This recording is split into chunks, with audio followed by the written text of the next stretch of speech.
ஜமாத்துக்கு இல்லை. தமிழ்நாடு தௌ ஜமாத்துங்கிறது ஜஸ்ட் ஒரு பேனர், ஒரு அமைப்பு, ஒரு பேர். இந்த பேர் எதுக்கு? இந்த கட்டமைப்பு எதுக்கு? நமக்கு ஒரு பலம் சேர்ப்பதற்கு தான். தனியா செய்யும் பொழுது சில எதிர்ப்புகளை சந்திப்போம், கூட்டா சேர்ந்து செய்யும் பொழுது அந்த எதிர்ப்புகளை சமாளிக்க முடியணும்ல, அதுக்கு தான் இந்த ஜமாத். தனியா செய்யும் போது நம்மளால கொஞ்சம் தான் செய்ய முடியும், அதே நிறைய பேர் சேர்ந்து செய்யும் பொழுது நிறைய பணிகளை செய்யலாம், அதுக்கு தான் இந்த ஜமாத். ஒரு தீமையை தனியா போய் தடுக்கும் பொழுது பெரிய வெயிட்டா இருக்காது, ஒரு பெருங்கொண்ட கூட்டமே சேர்ந்து அதற்கு எதிராக கலந்தாடும் பொழுது அது ஒரு பெரிய வெயிட்டா இருக்கும், அதுக்கு தான் இந்த ஜமாத். அதுக்குத்தான் இந்த கூட்டமா, ஒரு கூட்டமைப்பா, ஒரு அமைப்பா நம்ம செயல்படுறோமே ஒழிய, அதை தாண்டி நீங்க தமிழ்நாடு தௌ ஜமாத்துல அங்கம் வகிச்சா சொர்க்கத்துக்கு கேரண்டி, யாருக்கு எந்த உத்தரவாதம் கிடையாது. உங்களுக்கு உத்தரவாதம் கிடையாது, எனக்கு உத்தரவாதம் கிடையாது. நான் எப்படி இறைவனுடைய வார்த்தைக்கு கட்டுப்பட்டு நடந்தேன் என்பதை வைத்துத்தான் எனக்கு சொர்க்கமா நரகமா நன்மையா தீமையான் இருக்கு ஒழிய, தமிழ்நாடு தௌ ஜமாத்துல பயணிச்சிட்டாலே சொர்க்கம்னு யாரும் என்ன செய்யல சொல்லல, அப்படி கிடையவும் கிடையாது. அப்ப நம்ம இந்த ஜமாத்துல பயணிக்கிறோம்னா கொள்கைக்காகவும் அந்த கொள்கையை உறுதியாக எடுத்து சொல்வதற்கும் சொல்லக்கூடிய பயணத்தில் நாம் பலமாக உறுதியாக நிலைத்து நிற்பதற்கும் தான் இந்த கட்டமைப்பை ஒழிய ஜமாத்துக்காக, ஜமாத்து பேருக்காக செயல்படல. இந்த கூட்டமைப்பு ஒரு பலத்திற்கும் ஒரு வீரியத்திற்கும் தாண்டி அதை தவிர்த்து இறைவனுடைய மார்க்கத்தை மக்களுக்கு வீரியமாக கொண்டு போய் சேர்க்க வேண்டும் என்பதற்கு தான் இந்த பணி. அல்லாஹ்விற்கு உதவி செய்பவர்கள் யாருன்னு அல்லாஹ் கேட்கிறான். அல்லாஹ்விற்காக உதவி செய்ய நான் தயார். அல்லாஹ்விற்காக உதவி செய்யறதுனா என்ன? அஸ்ஸலாமு அலைக்கும் வரஹ்மத்துல்லாஹி வபரகாத்துஹு. அகில உலகையும் படைத்து அதை பரிபாலிக்கிற அகிலத்தின் இரட்சகனாம் அல்லாஹ்விற்கே அனைத்து புகழும் புகழ்ச்சியும் உரித்தானதாக. இந்த சத்திய இஸ்லாத்தை அதன் தூய்மையான வடிவில் தங்களுடைய வாழ்வில் இயன்றளவு கடைபிடித்து வாழுகின்ற வாழப்போகிற ஒவ்வொரு முஸ்லிம்களின் மீதும் வல ரஹ்மானின் சாந்தியும் சமாதானமும் என்றென்றும் நின்று நலவட்டுமாக என்று பிரார்த்தித்தவனாக எனது இந்த தொகுப்பினை ஆரம்பம் செய்கிறேன். கண்ணியம் நிறைந்த இல்லாமல்ல அல்லாஹுவின் நல்லடியார்களே, அல்லாஹு ரப்புல் ஆலமீன் இந்த உலகில் படைத்திருக்கிற கோடான கோடி உயிரினங்களுக்கு மத்தியில் மனிதன் என்கின்ற இந்த உயிரினத்தை இந்த உலகில் படைத்து பரவச் செய்திருக்கிற இறைவன் வேறு எந்த உயிர் ஜீவராசிகளுக்கும் வழங்கிடாத மகத்தான அருள் செய்யப்பட்ட பகுத்தறிவு என்கின்ற ஒரு அறிவை மனித இனத்திற்கு அல்லாஹ் வழங்கியிருக்கிறார். வேற எந்த உயிர் ஜீவராசிகளுக்கும் உலகத்தில் நம்ம அதை பார்க்க முடியாது. மனுஷனுக்கு மட்டும்தான் எது நல்லது, எது கெட்டது, எதை செய்யணும், எதை செய்யக்கூடாது என்று சிந்தித்து அறிந்து உணர்ந்து அதன் வழியில் செயல்படக்கூடிய ஆற்றலை, வல்லமையை அல்லாஹ் மனிதனுக்கு மட்டும்தான் கொடுத்திருக்கிறான். அப்படிப்பட்ட இந்த மனித இனம் தன்னுடைய வாழ்நாள் முழுவதும் ஒரே பருவத்தோடு, ஒரே வயதோடு, ஒரே விதமான பலத்தோடு இந்த உலகத்தில் வாழ்ந்து விட முடியுமா என்று கேட்டால் கிடையாது. இது யாரும் சொல்லி புரிய வச்சு அதுக்கப்புறமா நம்ம விளங்கணுங்கிற நிலையில இல்லை. கண்கூடாக அனைவரும் காணக்கூடிய வகையில் அல்லாஹ் இந்த உலகத்தில் அப்படியான மாற்றங்களை நமக்கு நிகழச் செய்து கொண்டிருக்கிறார். ஒன்றும் அறியாத, எதுவும் தெரியாத, கைகளில் பிடிப்பதற்கு பலம் கூட இல்லாத, எழுந்து நடப்பதற்கு தெம்பு கூட இல்லாத, தவளக்கூட முடியாத குழந்தை பருவம் என்கின்ற பருவத்தை கடந்து தான் இங்கே இருக்கிற எல்லோரும் வந்திருக்கிறோம். நீங்களும் அதை கடந்து தான் வந்திருக்கிறீங்க, நானும் அதை கடந்து தான் வந்திருக்கிறேன். உலகத்தில் கோடீஸ்வரனாக இருக்கிற கோடான கோடிக்கு அதிபதியாக இந்த உலகத்தில் யாரை சொன்னாலும் அவனும் அப்படித்தான் வந்திருக்கிறான். இந்த உலகத்தின் தெருக்கோடியில் வீடே இல்லாமல் ரோட்டோர பிளாட்ஃபார்ம்களில் உருண்டு கொண்டிருக்கிற மிகவும் பலவீனமான வறுமையில் ஆட்பட்டிருக்கிற மனிதன் என்று சொல்லக்கூடியவனாக இருந்தாலும் அவங்களும் அந்த குழந்தை பருவங்கிற நிலையிலிருந்து தான் மனிதனுடைய வாழ்க்கை தொடக்கம் ஆரம்பிக்கிறது. பிறகு இளமை பருவம், பிறகு முதுமை பருவம், பிறகு மரணம் என்று மனித வாழ்வு ஒரு சுழற்சியாக, ஒரு சங்கிலி தொடராக சுழன்று கொண்டிருப்பதை பார்க்கிறோம். இதெல்லாம் நம்ம கண்ணுக்கு முன்னாடி தெரியுது, தெரியாமலாம் இல்லை. யாராவது சொல்லுவோமா, நான் வயசே ஆக மாட்டேன், எனக்கு வயசே ஆகாதுன்னு யாரும் சொல்ல முடியுமா? சொல்ல முடியாது. நம்ம கண்ணுக்கு முன்னாடி பார்க்குறோமே. நான் போன வருஷம் எனக்கு 10 வயசு, அடுத்து 11, 12, 13, 14, 15 வருஷங்கள் கடக்க கடக்க வயசு அதிகமாகிட்டு வருதுங்கிறது நாமளே உணர்றோம். இப்போ நமக்கே தெரியுது, யாரும் வந்து சொல்லி விளக்கணுங்கிற அவசியம் இல்லை. இப்படி பல பருவங்களை, பல கட்டங்களை, பல வயதுகளை நாம் உலகத்தில் கடந்து வந்தாலும் அல்லாஹ் மகத்துவப்படுத்தக்கூடிய, அல்லாஹ் மேன்மைப்படுத்தக்கூடிய, அல்லாஹ் கண்ணியப்படுத்தக்கூடிய, அல்லாஹ் உயர்வாக பார்க்கக்கூடிய ஒரு பருவம் ஒன்று இருக்கிறது என்று சொன்னால் அது இளமை பருவம் தான். அதை குறித்து அல்லாஹ் தன்னுடைய திருமறையில் பேசுகின்றான். அல்லதி ஹலக்கக்கும் மின் லஅஃபின் சும்ம ஜஅல மின் பஅதிக்கும் மின் பஅதி லஅஃபின் குவ்வா. உங்களை அல்லாஹ் ரப்பல் ஆலமீன் பலவீனமான நிலையில் படைத்தெடுத்தான். பிறகு அந்த பலவீனமான நிலைக்கு பிறகு குவத் ஆற்றல் பொருந்திய ஒரு பருவத்தை அல்லாஹ் ஏற்படுத்தினான். சும்ம ஜஅல மின் பஅதி குவத்தின் லஅஃபா வ ஷைபா. பிறகு அந்த ஆற்றல் பொருந்திய பருவத்திற்கு பிறகு மீண்டும் வயோதிகத்தையும் பலவீனத்தையும் அல்லாஹ் ஏற்படுத்துகின்றான் என்று அல்லாஹ் தன்னுடைய திருமறையில் பேசுகின்றான். குழந்தையாக, இளைஞனாக, வயோதிகனாக இந்த உலகத்தில் நாம் கடந்து போகக்கூடிய இந்த பருவங்கள், இந்த பருவத்தில் ஆற்றல் பொருந்திய, பலம் பொருந்திய ஒரு பருவம் என்று ஒன்று இருக்கும்னா அது இளமை பருவம் தான் என்று இறைவன் தன்னுடைய திருமறையில் சொல்லி காட்டுவதை பார்க்கும். ஆற்றல் பொருந்திய பருவமா? ஆமா, ஆற்றல் பொருந்திய பருவம். வலிமை பொருந்திய பருவமா? ஆமா, வலிமை பொருந்திய பருவம். ஏன் மற்ற பருவத்திற்கு இல்லாத ஒரு முக்கியத்துவம், ஒரு கவனம், ஒரு தனி சிறப்பு ஏன் இந்த பருவத்துக்கு கொடுக்கப்படுது? ஏன்னா இந்த பருவத்தில் தான் தாம் என்ன செய்யணும்னு நினைக்கிறானோ அது செய்து முடிக்கிற துணிச்சலும் வேகமும் அதற்கான பலமும் அந்த பருவத்தில் தான் இருக்கும். குழந்தையா இருக்கும்போது அப்படி எதுவும் யோசனை இருக்குமா? நான் இதை சாதிக்கணும், அதை சாதிக்கணும், அப்படியான எந்த யோசனையும் இருக்காது. கள்ள கபடமற்ற நிலையில சுற்றி வருவாங்க.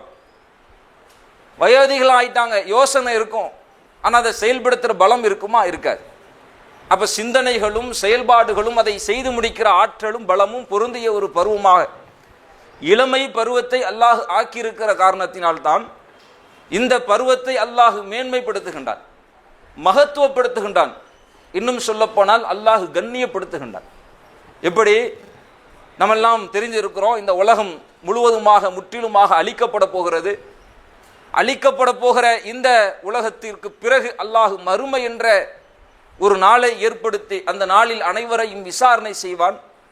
அந்த விசாரணையில் அவர்களின் நன்மை தீமைக்கு ஏற்ப சொர்க்கம் நரகம் என்ற முடிவை ஒவ்வொருவரும் பெற்றுக்கொள்வார்கள் என்ற நிலையை நாம் அறிஞ்சு வச்சிருக்கிறோம்.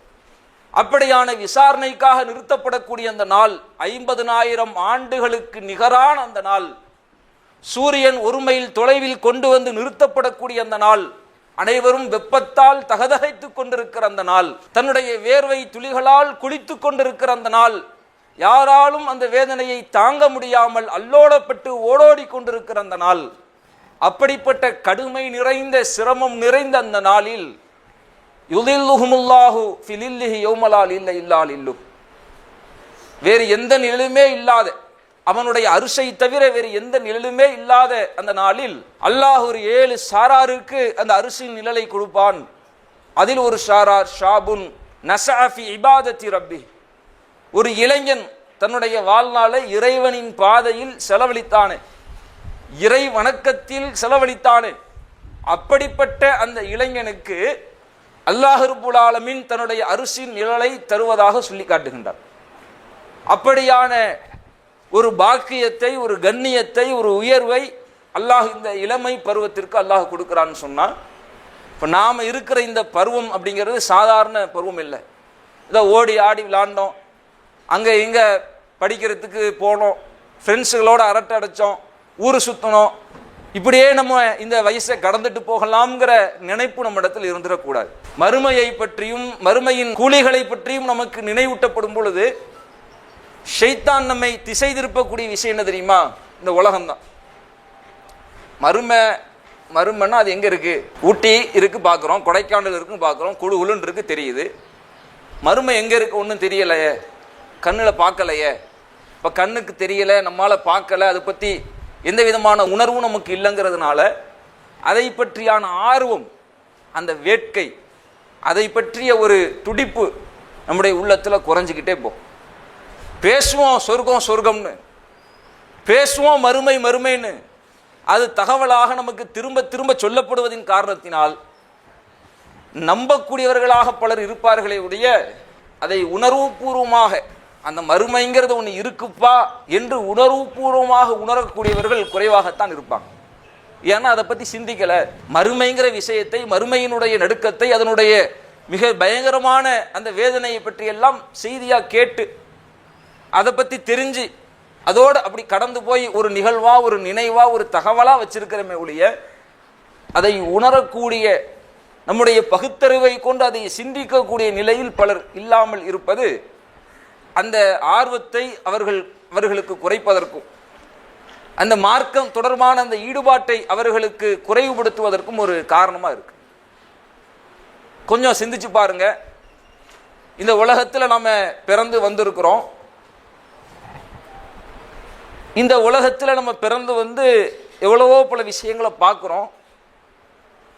தலையை உயர்த்தி பார்த்தா அவ்வளோ உயரமான கட்டிடம், ஃப்ளைட்டு போகுது, ட்ரெயின் போகுது, என்னென்னமோ ஊர்கள், என்னென்னமோ படைப்புகள் நம்மளை சுற்றி இருக்குது. இது எல்லாம் பிரம்மாண்டமா இருக்கா, சாதாரணமா இருக்கா? பிரம்மாண்டமா தெரியுதா அல்லது சாதாரணமா தெரியுதா? ஒரு பெரிய மலையை பார்க்குறோம், தொடர்ச்சியான மலை, மேகத்தை பார்க்குறோம், இதெல்லாம் உங்களுக்கு சாதாரணமா தெரியுதா, பிரம்மாண்டமா தெரியுதா? பார்த்து பார்த்து பழகி வேணா அது சாதாரணமா தெரியலாம். ஆனா நல்லா யோசிச்சு பார்த்தோம்னா அவ்வளவு பிரமிப்பான படைப்புகள் நம்மை சுற்றி இருந்துகிட்டு இருக்கு. இதையெல்லாம் அனுபவிக்கக்கூடிய இந்த உலக வாழ்க்கையில நம்ம இருக்கக்கூடிய இந்த பூமிங்கிறது பிரபஞ்சத்தோட ஒப்பிட்டு பாருங்க. பிரபஞ்சத்தோட நீங்க ஒப்பிட்டு பாருங்க. நாம இருக்கிற இந்த உலகம் எவ்வளவு அற்பம் அப்படிங்கிறது நமக்கு தெரியும். நம்மெல்லாம் படிச்சிருக்கிறோம் ஸ்கூல்ல. பூமி எதை சுத்தி ஓடுது? சூரியனை சுத்தி ஓடுது. பூமி மட்டுமா சுத்துது? பூமியோடு சேர்ந்து மார்ஸ், நெப்டியூனு, புளூட்டோ, என்னென்ன கிரகம் இருக்குதோ எல்லாம் சூரிய குடும்பமா என்ன செய்யுது? சோலார் சிஸ்டமா சுத்துது. இந்த சோலார் சிஸ்டத்தோட இந்த உலகம் முடிஞ்சு போச்சா? இல்ல. இந்த சோலார் சிஸ்டம் மாறி பல நூற்றுக்கணக்கான கோடிக்கணக்கான சோலார் சிஸ்டங்கள் சேர்ந்து, அது எல்லாம் சேர்ந்தா என்ன தெரியுமா? கேலக்சி. இந்த கேலக்சி எல்லாம் கோடிக்கணக்கான கேலக்சிகள். சூரிய குடும்பம் மாதிரி அங்கங்க தொகுப்பான சூரிய குடும்பம். இது எல்லாம் ஒரு வட்டத்துக்குள்ள வரும், அதுதான் கேலக்சி. இந்த கேலக்சி மாதிரி நூற்றுக்கணக்கான கேலக்சிகள் இருக்கு. இந்த கேலக்சிகள் எல்லாம் ஒன்று சேர்ந்தா என்ன தெரியுமா? ஸ்க்லச்சர்னு என்ன செய்யறாங்க, சொல்றாங்க. சரி, அத்தோட முடிஞ்சு போச்சா பிரபஞ்சம்? அத்தோட பிரபஞ்சம் முடியல. அந்த ஸ்க்லச்சர் மாதிரி நூற்றுக்கணக்கான ஆயிரக்கணக்கான ஸ்க்லச்சர்கள் அங்கங்க இருக்கு. அது எல்லாம் ஒன்று சேர்ந்தா கிடைக்கிறது தான் சூப்பர் ஸ்க்லச்சர். சரி, இத்தோட முடிஞ்சு போச்சா பிரபஞ்சம்? இதோடையும் முடியல. அந்த சூப்பர் ஸ்க்லச்சர் மாதிரி நூற்றுக்கணக்கான ஆயிரக்கணக்கான தொகுப்புகள் விண்வெளியில இருக்கு. அது எல்லாம் ஒன்று சேர்ந்தா என்ன தெரியுமா? இது எல்லாம் சேர்ந்தது அப்சர்வபிள் யூனிவர்ஸ். அப்சர்வபிள்னா என்னது? நம்மளால கண்டறிய முடிந்த, நம்மளால் உணர முடிந்த, நம்மளால் அறிந்து கொள்ள முடிந்த பிரபஞ்சம் இவ்வளவுதான். அப்படின்னா இது இல்லாமல் இன்னும் 90% பிரபஞ்சங்கள் தொகுப்பு, பிரபஞ்சத்தின் தொகுப்பு இந்த விண்வெளியில் இருக்கலாம் அப்படிங்கிறான். அப்ப இந்த ஒட்டுமொத்த மனிதன் தற்போது கண்டறிந்திருக்கிற அப்சர்வபிள் யூனிவர்ஸ்ல நம்ம பூமி எங்க இருக்கு கண்டுபிடிக்க முடியுமா? ஒரு தூசிக்கு கூட பெருமானம் இல்லை. அப்படிப்பட்ட அந்த தூசிக்குள்ளதான் பிரம்மாண்டமான பில்டிங்கு, பிரம்மாண்டமான மலை, அவ்வளவு மரங்கள், அவ்வளவு நிலங்கள், அவ்வளவு காய்கறி, பழம், ஊரு. இது இத்தனோண்டு தூசிக்குள்ள, இத்தனோண்டு இருக்கிற இந்த தூசிக்குள்ள இவ்வளவு பிரம்மாண்டத்தை அல்லாஹ் வைத்திருக்கிறானே. இதெல்லாம் படிக்கிறோம்ல, தெரிகிறோம்ல, அறிவியல் பூர்வமா மனுஷன் கண்டுபிடிச்சு தானே வச்சிருக்கிறான்.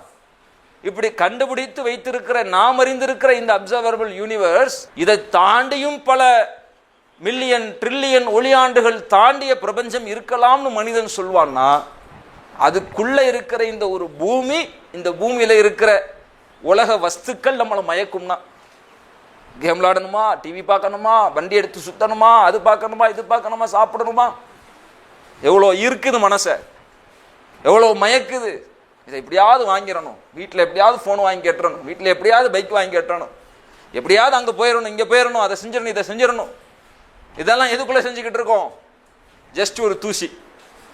பிரபஞ்சத்தோடு ஒப்பிடும் பொழுது நம் கண்ணுக்கே தெரியாத அளவிற்குண்டான ஒரு அற்பமான ஒரு தூசிக்குள்ளத்தான் இவ்வளவு ஒட்டுமொத்த மனித படைப்பும் இருக்கு, இவ்வளவு ஒட்டுமொத்த பிரம்மாண்டமும் இருக்கு. நாம எதை பிரம்மாண்டம்னு நினைக்கிறோமோ அது இருக்கு, ஒரு தூசி. அப்ப இந்த அற்பமாக பார்க்கக்கூடிய ஒரு தூசிக்குள்ள இவ்வளவு விஷயங்கள் அல்லாஹ் வச்சிருப்பான்னா, சொர்க்கத்தை பத்தி அல்லாஹ் என்ன சொல்றான் தெரியுமா? அருது அஸ்ஸமாவாத்து வல் அருள். அந்த சொர்க்கம் என்பது வானம் பூமியை உள்ளடக்கியதுங்கிறான் இறைவன். வானத்துக்கு கீழே தான் எது இருக்கு? யூனிவர்ஸ் இருக்கு. அந்த யூனிவர்ஸையே மனுஷன் கண்டுபிடிச்சது இத்தனோடு தான். இன்னும் எவ்வளவோ இருக்கலாம் பிரம்மாண்டம். கண்டுபிடிச்ச வரைக்கும் பார்த்தாலே தூசி. ஆனா இந்த தூசிக்குள்ள நாம பார்க்கிற இந்த உலக விஷயங்கள் நம்மை மயக்கும்னா, இதையெல்லாம் தாண்டி மிக பிரம்மாண்டமான வானத்தையும் பூமியையும் உள்ளடக்குகின்ற ஒரு இடமாக, ஒரு பரப்பளவு கொண்ட ஒரு நிலமாக அந்த சொர்க்கம் இருக்கிறது என்று இறைவன் சொல்லுகின்றார். அப்ப சிந்திச்சு பாருங்க, அப்ப சொர்க்கம் எவ்வளவு பிரம்மாண்டமானது, அந்த சொர்க்கம் எவ்வளவு அழகா இருக்கும். அற்பத்திலும் அற்பமான தூசியை போன்றிருக்கிற இந்த உலகத்தினுடைய பூமியினுடைய வஸ்துக்கள் விஷயங்கள் நம்மளை இருக்குதுன்னா, அவ்வளவு பிரம்மாண்டமான சொர்க்கம் பொய்யா? கண்ணுக்கு முன்னாடி பார்க்கிறமே பூமியை, கண்ணுக்கு முன்னாடி பார்க்கிறமே பூமியினுடைய பொருட்களை, கண்ணுக்கு முன்னாடி பார்க்கிறமே சூரியனை, கண்ணுக்கு முன்னாடி பார்க்கிறமே சந்திரனை. நாம் அறிவியல் ஆய்வின் மூலம் தெரிஞ்சிருக்கிறோம் இது எல்லாம் இவ்வளவு படைப்புகள் உலகத்தில் இருக்குன்னு தெரிஞ்சிருக்கிறோமே. இவ்வளவு படைப்புகளையும் படைத்த இறைவன் இதைவிடவும் பிரம்மாண்டமாக படைக்க இருக்கிற சொர்க்கத்தை நமக்கு உத்தரவாதம் தர்றான். நினைச்சதையெல்லாம் செய்யலாம். மா தஸ்தஹில் ஹன்ஃபுஸ், உள்ள நினைச்சதெல்லாம் அங்க இருக்கு. இங்க விரும்பினதெல்லாம் கிடைக்குமா?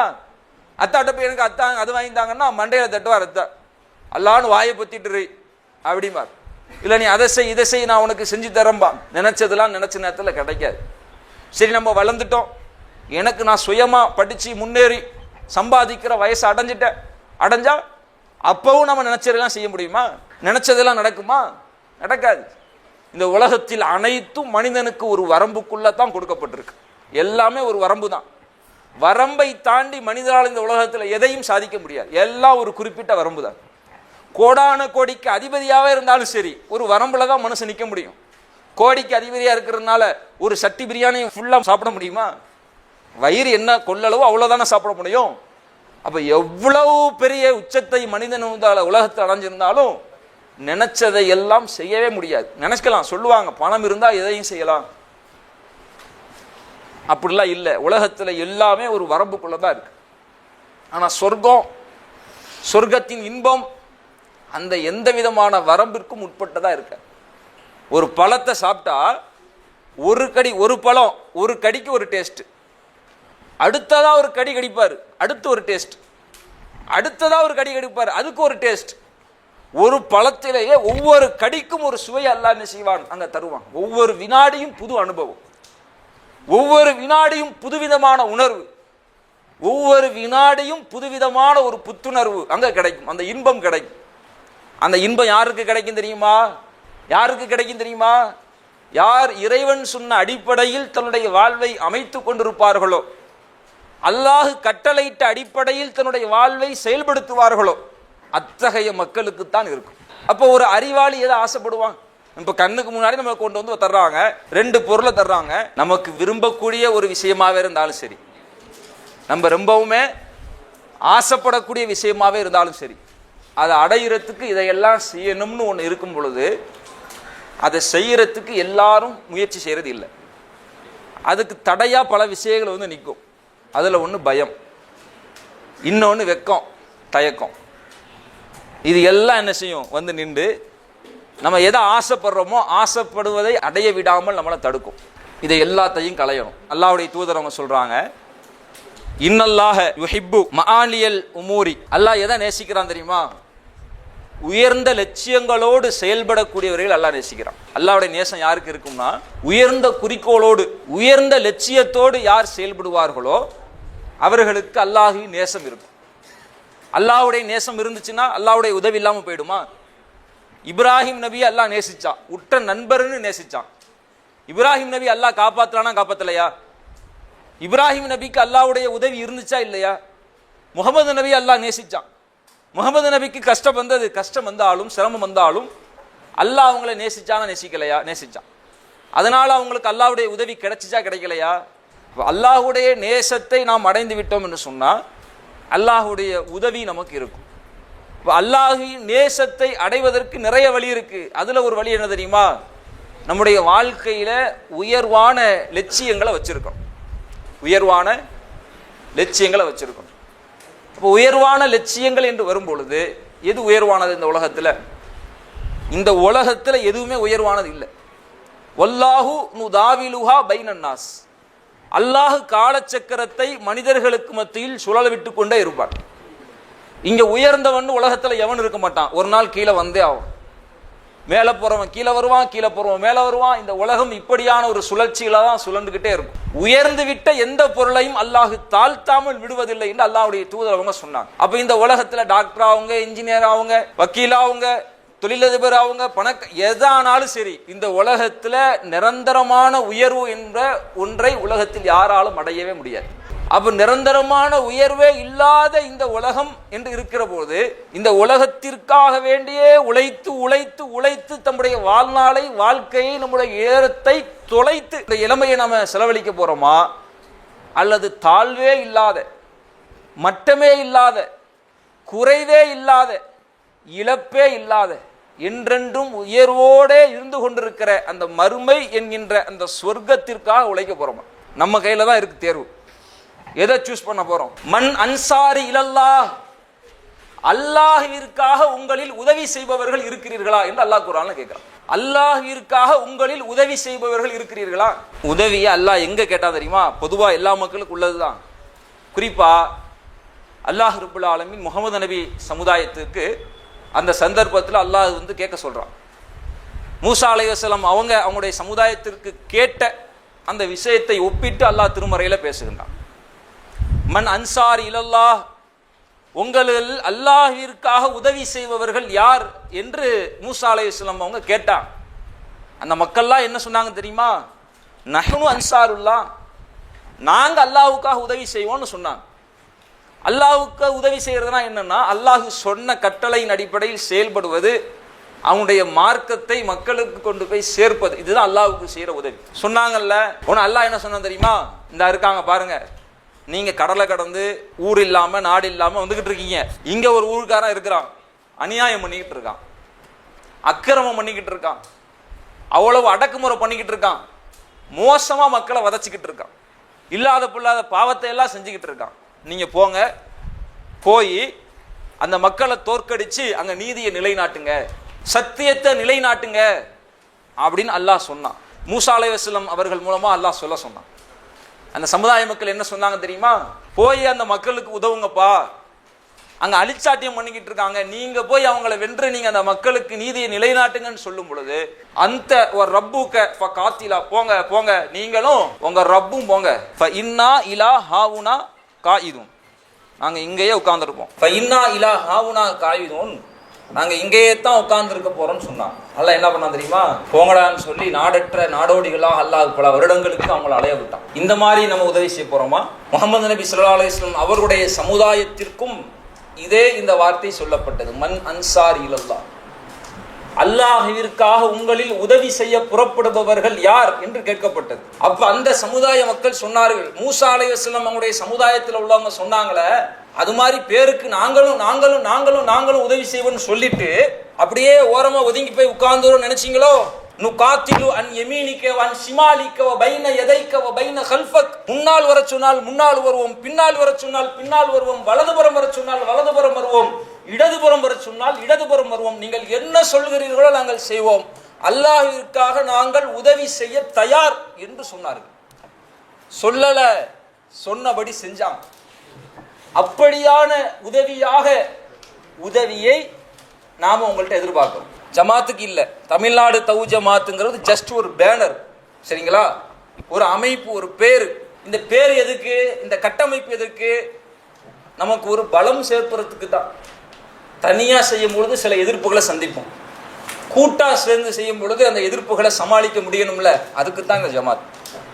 தனியா செய்யும்போது நம்மளால கொஞ்சம் தான் செய்ய முடியும், அதே நிறைய பேர் சேர்ந்து செய்யும் பொழுது நிறைய பணிகளை செய்யலாம், அதுக்கு தான் இந்த ஜமாத். ஒரு தீமையை தனியா போய் தடுக்கும் பொழுது பெரிய வெயிட்டா இருக்காது, ஒரு பெருங்கொண்ட கூட்டமே சேர்ந்து அதற்கு எதிராக கலந்தாடும் பொழுது அது ஒரு பெரிய வெயிட்டா இருக்கும், அதுக்கு தான் இந்த ஜமாத். அதுக்குத்தான் இந்த கூட்டமா, ஒரு கூட்டமைப்பா, ஒரு அமைப்பா நம்ம செயல்படுறோமே ஒழிய, அதை தாண்டி நீங்க தமிழ்நாடு தௌஹீத் ஜமாத்துல அங்கம் வகிச்சா சொர்க்கத்துக்கு கேரண்டி, யாருக்கு எந்த உத்தரவாதம் கிடையாது. உங்களுக்கு உத்தரவாதம் கிடையாது, எனக்கு உத்தரவாதம் கிடையாது. நான் எப்படி இறைவனுடைய வார்த்தைக்கு கட்டுப்பட்டு நடந்தேன் என்பதை வைத்துத்தான் எனக்கு சொர்க்கமா நரகமா நன்மையா தீமையான் இருக்கு ஒழிய, தமிழ்நாடு தௌஹீத் ஜமாத்துல பயணிச்சிட்டாலே சொர்க்கம்னு யாரும் என்ன செய்யல சொல்லல, அப்படி கிடையவும் கிடையாது. அப்ப நம்ம இந்த ஜமாத்துல பயணிக்கிறோம்னா கொள்கைக்காகவும் அந்த கொள்கையை உறுதியாக எடுத்து சொல்வதற்கும், சொல்லக்கூடிய பயணத்தில் நாம் பலமாக உறுதியாக நிலைத்து நிற்பதற்கும் தான் இந்த கட்டமைப்பை ஒழிய ஜமாத்துக்காக, ஜமாத்து பேருக்காக செயல்படலை.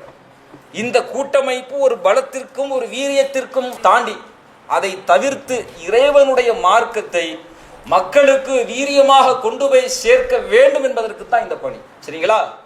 அதை மனசுல வச்சு அல்லாஹ்விற்கு உதவி செய்பவர்கள் யாருன்னு அல்லாஹ் கேட்கிறான். உங்கள யார் உண்மையில் உதவி செய்ய போறீங்க? அல்லாஹ்விற்காக உதவி செய்ய நான் தயார். அல்லாஹ்விற்காக உதவி செய்யறதுனா என்ன? மார்க்கத்திற்காக உழைக்கிறது. இது அரசியல் கட்சி கிடையாது. குர்ஆனையும் ஹதீஸையும் மார்க்க செயல்பாடுகளையும் கொண்டு சேர்ப்பதற்காகத்தான் செயல்படுறோம். இந்த செயல்பாடு முழுக்க முழுக்க இறை திருப்தி எதிர்பார்த்து தான் செய்யப்படுது. அந்த இறை திருப்திக்குரிய இந்த பணிகள்ல தங்களால் ஆன உங்களுடைய பங்களிப்பை நீங்கள் செயல்படுத்துவதற்கு, இறைவனின் மார்க்கத்திற்காக உழைப்பதற்கு, இறைவனுக்கு உதவி செய்வதற்கு தயாரா? இந்த உணர்வு இருக்குல்ல, நமக்குள்ள உருவாகிற உணர்வு, வெளியே இருந்து சொல்லிலாம் பெருசா மாற்ற முடியாது. நாம முடிவெடுத்தா தான் மாறும். எவன் பார்த்தா என்ன, பார்க்காட்டி என்ன, எவன் கேட்டா என்ன, கேட்காட்டி என்ன, எவன் கூப்பிட்டா என்ன, கூப்பிடாட்டி என்ன, நான் செய்யற ஜமாத்துக்காகவா, தலைவருக்காகவா, இவருக்காகவா, அவருக்காக? நான் அல்லாவுக்காக செய்யறோம்பா. நான் ஒற்றக்கூடிய ஒரு போஸ்டரை பார்த்து ஒரு மார்க்க பிரச்சாரத்துக்கு வந்து அதுல பயான கேட்டு அதுல திருந்தி அவருடைய வாழ்க்கையை மாற்றுவார்னா அதுல எனக்கு நன்மை இருக்கு, அதுல அல்லாஹ் எனக்கு கூலி இருக்கு. அவர் வாழ்நாள் முழுக்க அவர் சத்தியத்தை விளங்கி தன்னுடைய வாழ்நாள் முழுக்க அவர் செயல்படுத்தி காட்டுவார்னா, மார்க்கத்தை கடைபிடிச்சிருப்பார்னா, அவர் சாகிற வரைக்கும் செஞ்ச எல்லா நன்மையிலும் எனக்கு பங்கு இருக்கு. இந்த உணர்வோடு செஞ்சு பாருங்க. எந்த ஒரு செயலும் அற்பமா தெரியாது, எந்த ஒரு செயலும் சாதாரணமா தெரியாது. எதையும் பொருட்படுத்தாமல் நம்முடைய பணியை செய்வோம். இப்படி அல்லாஹ்வுக்காக உதவி செய்ய உங்கள தயாரானவர்களாக நீங்க இருப்பீங்கன்னா அல்லாஹ்வுடைய உதவியை கண்ணுக்கு முன்னாடி பார்ப்போம். அப்படி அல்லாஹ்விற்கு உதவி செய்யக்கூடிய அடியார்களாக நாம இருக்கணும். ஆர்வத்துல குறைஞ்சிடாதீங்க, தொய்வடைஞ்சிடாதீங்க, சோர்வடையாதீங்க, எரிச்சல் அடைஞ்சி அதுல ஆர்வம் குண்டியவர்களாக மாறி விடாதீங்க. இங்கிலீஷ்ல ஒரு வார்த்தையை சொல்லுவாங்க, consistency is the super power. Consistency தெரியுமா? தொடர்ந்து செய்யுது. ஒரு விஷயத்தை தொடர்ந்து செய்யும் பொழுதுதான் நமக்கு அது உண்மையான பலமா மாறும். சரிங்களா? எதுவுமே ஃபர்ஸ்ட் செய்யும் போது கஷ்டம்தான், சிரமம்தான், வலிதான், வேதனை தான். அதை தாண்டி வர்றோம்ல, அங்கதான் வெற்றிக்கான நிலை. பிறந்த உடனே நடந்து ஓடிட்டோமா, தவழ்ந்தோம், சவத்தை பிடிச்சி எந்திரிச்சோம், தொப்புன்னு கீழே விழுந்து அடிபட்டுச்சு. சில பேருக்கு நாடில் அடிபட்டு, நிறைய பேருக்கு நாடில் தையல் போட்டிருப்பாங்க. என்ன ஓடி தவழ்ந்து இந்த பக்கம் கீழே விழுந்து கொடுங்க, என்ன செய்யும்? நிறைய பிள்ளைங்க நாடில் தையல், நெச்சில தையல், தவழ்ந்து எந்திரிச்சு உருண்டு இப்போ என்ன செய்யறோம்? நடக்கிறோம், ஓடுறோம். எப்படி சாத்தியமானுச்சு? அந்த நிலைகளை எல்லாம் கடந்து வரும்பொழுது ஒரு நிலை அடைகிறோம்ல. இப்படித்தான் அல்லாஹ் எல்லாவற்றிற்கும் ஒரு காலநிலையை, ஒரு வளர்ச்சி நிலையை இந்த உலகத்துல வச்சிருக்கிறான். எடுத்த உடனே டாப்பு, எடுத்த உடனே மேலே, எடுத்த உடனே திறமை அப்படின்னா உலகத்துல யாரும் வர முடியாது. எல்லாம் ஸ்டெப் பை ஸ்டெப்பா படிக்கட்டுல கால் வச்சு தான் வர முடியும். ஆர்வம் அப்படிங்கிறது வெளியிலிருந்து தூண்டப்படுவது அல்ல. ஆர்வம் அப்படிங்கிறது உங்களுக்குள்ளாக உருவாவது தான். உங்களுக்குள்ளாக ஆர்வம் உருவாகி அது ஃபயர் ஆகாத வரைக்கும் அது வெறும் புஸ்வானம் தான். நீங்க புஸ்வானமா ஃபயராங்கிறது நீங்க எடுக்கிற முடிவிலும், அந்த முடிவை நோக்கிய உங்களுடைய இலக்கிலும், அந்த இலக்கை நோக்கிய உங்களுடைய முயற்சியிலும், அந்த முயற்சியில் கைவிடாத உங்களுடைய செயல்பாடுகளிலும் தான் அந்த வெற்றி இருக்கிறது. அல்லாஹ் குர்ஆன்ல பேசுறான், நீங்க தியாகம் செய்யுங்கன்னு அல்லாஹ் சொல்றான். யாரை பார்த்து? நம்மளை பார்த்து அல்லாஹ் சொல்றான், நீங்க அல்லாஹ்விற்காக தியாகம் செய்யுங்க. எதுக்கு நாங்க தியாகம் செய்யணும்? ஏன் தேவையா? எதுக்கு? அதுக்கு அல்லாஹ் சொல்ற பதில் என்ன தெரியுமா? ஹுவஜித்த பாக்கும். ஏன்னா அல்லாஹ் உங்களை தேர்ந்தெடுத்திருக்கிறான், அதுக்கு செய்யுங்கிறான். எவ்வளவோ லட்சம் மக்கள் இருக்கும் பொழுது, எவ்வளவோ உலகத்துல யாரோ முஸ்லீம்னு சொல்லி என்னமோ வாழ்க்கையை வாழ்ந்துட்டு இருக்கும் பொழுது, இப்படித்தான் வாழணும், இதுதான் வழி, இதுதான் சத்தியம், இதுதான் ஒழுக்கம், இதுதான் நேர்மை, இதுதான் கண்ணியம், மறுமைதான், அதுதான் இலக்குங்கிற பாதை அல்லாஹ் வழிகாட்டினான்ல. இந்த பாதையை உங்களுக்கு அல்லாஹ் வழிகாட்டினான்ல, அது அல்லாஹ் உங்களுக்கு செய்திருக்கிற அருள். ஹுவஜித்த பாக்கும், அல்லாஹ் உங்களை தேர்ந்தெடுத்திருக்கிறான். அவ்வளவு இளைஞர்களுக்கு மத்தியில நீங்க அல்லாஹ்வுக்காக உழைக்கணும், நீங்க அல்லாஹ்வின் மார்க்கத்திற்காக செயல்படணும்னு. நாம செயல்படணும்னு அல்லாஹ் நம்மளை தேர்ந்தெடுத்திருக்கிறான். அல்லாஹ் நம்மை தேர்ந்தெடுத்திருக்கிறான்ங்கிற உணர்வோடு நீங்கள் செயல்படுங்கள். சோர்வு வரவே வராது. மார்க்கத்திற்காக சமுதாயத்திற்காக உழைக்கிற பண்பை நாம் வளர்த்து கொள்ள வேண்டும். அதுதான் நமக்கு இம்மையிலும் மறுமையிலும் வெற்றியை தரும். அது நம்மை முன்னேற்றுவது மட்டும் இல்லாமல் நம்முடைய குடும்பத்தை, நம்முடைய சமூகத்தை, நம்முடைய மறுமையின் நிலையை முன்னேற்றக்கூடியதாக இருக்கும். அல்லாஹுடைய தூதரவர்கள் அப்படித்தான் தன்னுடைய வாழ்நாள் அமைச்சிருந்தார். நீதியை நிலைநாட்டுவதற்கும் சத்தியத்திற்காகவும் உண்மைக்காகவும் பாடுபடக்கூடியவங்களா இருந்தாங்க. அப்படி நாம் இருக்கணும். அந்த தூதரை பின்பற்றுகின்றோம் என்று சொல்லக்கூடிய நாம அப்படி இருக்கணும். தூதுத்துவத்துக்கு முன்னாடி நபிகள் நாயகம் ஸல்லல்லாஹு அலைஹி வஸல்லம் ஒரு 25-30 வயசு அந்த வயசு கேட்டகரியில் இருக்கிறாங்க. அப்போ மக்காவில் என்ன நடக்குதுன்னா, யமன்ல இருந்து வந்த ஒருத்தவர், ஒரு வியாபாரி வர்றார். வந்து அங்கே வந்து வியாபாரம் பண்ணுறார். வியாபாரம் பண்ணும்போது அங்கே ஆசிப் பின் வாயில் அப்படிங்கிற ஒரு மனிதர் அவர்கிட்ட வியாபாரம் பண்ணுறார். பொருளை வாங்கிட்டு காசு கொடுக்கல. வெளியூர்லேருந்து வந்திருக்காரு, கஷ்டப்பட்டு சுமந்து வந்திருப்பார்ல, கஷ்டமாக இருந்திருக்குமா இல்லையா? அதுவும் அந்த காலம் சுலவா வேணும், பாலைவனத்தில் வச்சு தூக்கிட்டு வந்திருப்பார். கேட்டு கேட்டு பார்க்குறாரு, தர முடியாது, போ செஞ்சதை பார்த்துக்கோன்ட்டான். உடனே பார்த்தாரு, அங்கே இருக்கிற ஒரு மலை குன்றின் மீது ஏறி, யாரும் உதவி செய்ய மாட்டீங்களா? உங்களை நியாயவான்கள் யாரும் இல்லையா? சத்தியத்திற்காக போராடுறவங்க யாரும் இல்லையா? உண்மைக்கு உறுதுணையா இருக்க மாட்டீங்களா? இந்த அநியாயத்தை தட்டி கேட்க மாட்டீங்களா அப்படின்னு கேட்கிறாரு. அப்ப யார் இது குரல்னு ரசூல் ஸல்லல்லாஹு அலைஹி வஸல்லம் பாக்குறாங்க, கவனிக்கிறாங்க. அந்த நிலையை புரிஞ்சுக்கிட்டு உடனே என்ன பண்ணாங்க தெரியுமா? ரசூல்லா போனாங்க, ஒரு 4-10 பேரை திரட்டினாங்க. தம்முடைய கருத்தோடு ஒத்திருக்கிற தம்மை போன்று நியாயத்திற்காக போராடக்கூடிய ஒரு 10 பேரை திரட்டுறாங்க. திரட்டிட்டு போய் அவன் வீட்டு வாசல்ல போய் நிற்கிறான். ஆசிபின் வாயிலோடைய வாசல்ல போய் நிற்கிறான். என்னப்பா பொருள் வாங்கிட்டு காசு கொடுக்க மாட்டிருக்கியாம, ஒழுங்கா கொடுத்துருங்கன்னு சொல்லி சத்தியத்திற்காக போராடுறான். வந்தது யாரு? நேர்மையானவர்கள், நீதிவான்கள், சத்தியவான்கள், ஏமாத்தாதவங்க. உடனே பார்த்தான் இது சரிப்பட்டு வராதுன்னு அவங்களுக்கு செட்டில் பண்ண வேண்டியதை செட்டில் பண்ணி கொடுத்துட்டான். ரசூல் ஸல்லல்லாஹு அலைஹி வஸல்லம் பார்த்தாங்க, இந்த கூட்டத்தை அப்படியே விட்டுறக்கூடாது. ஏன்? இது சத்தியத்திற்காக போராடுற கூட்டம், உண்மைக்காக போராடுற கூட்டம். வந்தோம், கூடணும், கலஞ்சோம், பிரியாணி அப்படி போகக்கூடிய கூட்டமா இந்த கூட்டம் இருந்துடக்கூடாது. இந்த சத்தியத்திற்காக போராடுற கூட்டம் கடைசி வரைக்கும் இந்த சமுதாயத்திற்கு சத்தியத்துக்காக போராடணும்னு சொல்லிட்டு கூட்டிட்டு போறாங்க வீட்டுக்கு 10 பேரை. அப்போ ஒரு படை, ஒரு குழு ஒன்று உருவாகிறது. அதுதான் ஹில்ஃபுல் ஃபுதூல்னு சொல்லக்கூடிய ஒரு குழு.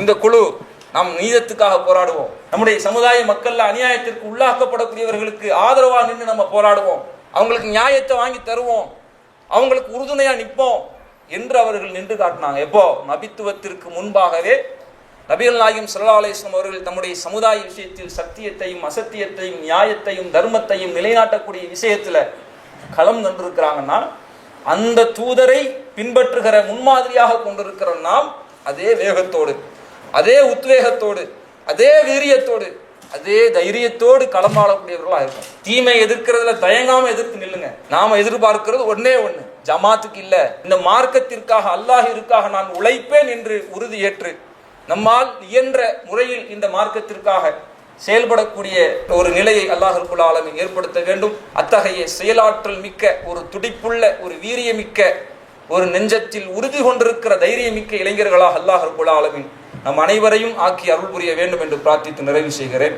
வாஹிரு தஅவானா அல்ஹம்துலில்லாஹி ரப்பில் ஆலமீன். அஸ்ஸலாமு அலைக்கும் வரஹ்மத்துல்லாஹி வபரகாத்துஹு. அல்லாஹு அக்பர், அல்லாஹு